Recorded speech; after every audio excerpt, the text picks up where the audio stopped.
Hello and welcome to my Pokemon Journeys review series. Today we're heading to Alola for episode 37. I hope you guys enjoy. So today's episode was very special for me and for everyone in the community as we saw Ash return to the Alola region, a region that meant so much to everyone, and it was truly one of the most wholesome episodes of Pokemon ever. This episode starts off with Go evolving his Execute into Executor, and that reminds Ash of the Alolan Executor, so the two decide to head to Alola. I'm glad it was Ash that suggested it rather than a task from the professor. The way that Ash talks about the Alola region before leaving is just incredible. He asks Pikachu if he's excited to go back to the Alola region, and then they arrive and are greeted by none other than Professor Kukui, picking them up from the airport. And what a reunion this was straight off the bat. They bonded straight away after being away, and it was really like nothing had changed. Even when Ash got to the house, he says "I'm home," just as if he would at his actual house. But he goes home to find none other than Burnet and the newborn baby, Lee. It amazes me that we've witnessed Kukui propose to Burnet, get married, it be revealed that Burnet is pregnant at the end of the previous series, and then we're actually getting the child appear in this series. It's such great continuity, and I'm so glad that they went this way. We've witnessed Kukui's family grow so much since the start of Sun and Moon, and Burnet even calls Ash the baby's big brother, which was really sweet. And then of course Ash reunites with his Alolan Pokemon. There's so many of these nice moments of Ash seeing old friends in this episode, and each one is incredible. There was another funny scene where they all just stare at Go, and then they run over to hug him as well, which was nice. Ash and Go head off to see a bit of Alola, and Go wants to catch some Alolan Pokemon. He ends up catching a Pyukumuku, and he chases after a Grubbin, similar to how Ash tried to catch one early on in the Sun and Moon series. But he falls into the ocean, only to be fished up by Lana, which was a nice moment having Go meet one of Ash's friends without him there. While Ash was on his own, he reunites with the Rotom Dex, and there's a little back and forth between it and the Rotom phone, which was pretty funny.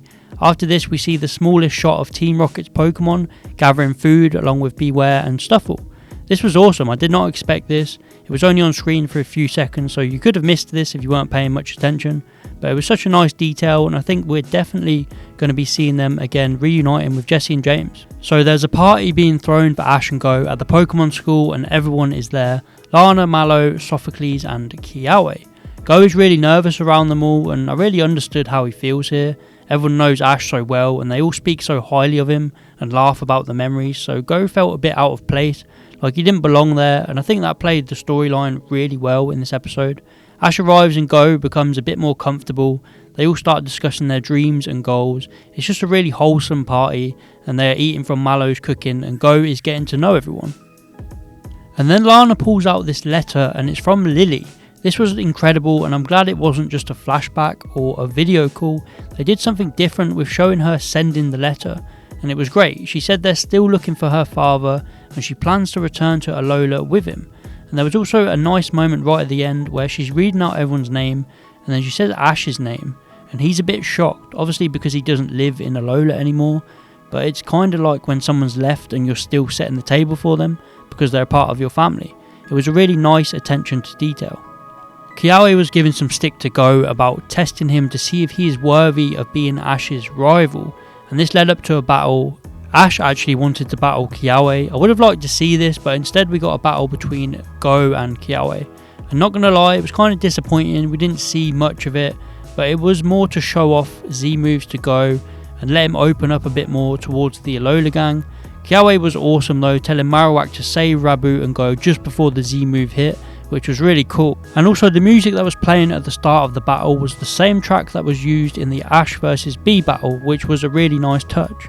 So the episode ends with Go fitting in with everyone, telling everyone his goal, and they all loved it.